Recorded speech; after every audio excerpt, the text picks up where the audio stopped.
Welcome back to our channel Nora kitchen. First time నా channel చూస్తున్నట్టయితే subscribe చేయండి. India Dubai వీడియోలు వచ్చాయి చూడండి. వీడియో నచ్చితే లైక్ చేయండి, షేర్ చేయండి. నేనైతే ఎగ్గు దోశలు వేస్తున్నాను. ఈ కోడిగుడ్డు దోశలు తయారీ విధానం చూద్దాం. కోడిగుడ్లు తీసుకొని అరడజన్ తీసుకోవాలి. గుడ్లను శుభ్రంగా కడిగేయాలి. చూడండి, ఇలా గుడ్లు పగలగొట్టుకొని ఒక గిన్నెలో వేసుకోవాలి. ఇలా గుడ్లు మొత్తం వేసుకోవాలి. చూడండి, ఇలా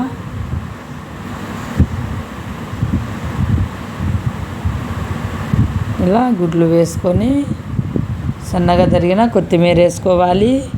సన్నగా తరిగిన ఎర్రగడ్డలు వేసుకోవాలి. తగినంత కారం వేసుకోవాలి. కారపొడి, సాల్ట్ రుచికి సరిపడా వేసుకొని బాగా ఇలా కలుపుకోవాలి. చూడండి, ఇలా కలపాలి. ధనియాల పొడి 1 టేబుల్ స్పూన్ వేసుకొని బాగా కలుపుకోవాలి. ఇలా కలుపుకోవాలి. పెనం పెట్టి ఆయిల్ వేసుకోవాలి. మంట హై ఫ్లేమ్లో పెట్టుకోవాలి. పెనం బాగా హీట్ అయ్యాక ఇలా కోడిగుడ్లు కలుపుకున్న పిండి తీసుకొని ఇలా కోడిగుడ్లు కలుపుకున్నది తీసుకొని దోశ మాదిరిగా వేసుకోవాలి. సేమ్ దోశ పిండిలానే వేసుకొని కాస్త ఆయిల్ వేసుకోవాలి. చూడండి, ఇలా ఆయిల్ వేసుకోవాలి.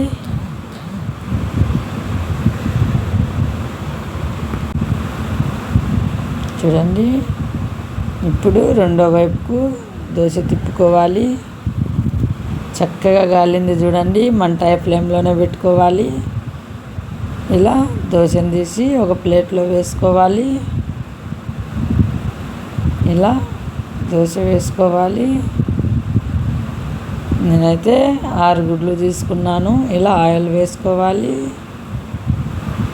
2 గుడ్లకు ఒక దోశ వేస్తున్నాను చూడండి.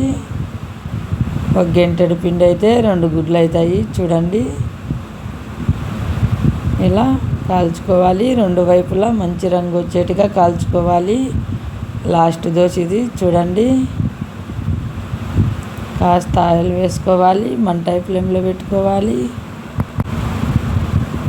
ఇలానే కోడిగుడ్డు దోశలు వేసుకోవాలి. ఇలా కాల్చుకోవాలి. చాలా అంటే చాలా టేస్టీగా ఉన్నాయి. మీరు కూడా ఇలా ఒకసారి ట్రై చేయండి. పప్పు, వైట్ రైస్, రసం, వైట్ రైస్ తినేటప్పుడు తింటే చాలా టేస్టీగా ఉంటాయి. స్నాక్స్ మాదిరైనా చాలా అంటే చాలా రుచిగా ఉన్నాయి. మీరు కూడా ఇలా ట్రై చేయండి. వీడియో నచ్చితే లైక్ చేయండి, షేర్ చేయండి. ఫస్ట్ టైం నా ఛానల్ చూస్తున్నట్టయితే సబ్స్క్రైబ్ చేయండి. ఇండియా దుబాయ్ వీడియోలు వచ్చాయి చూడండి. Thank you for watching video.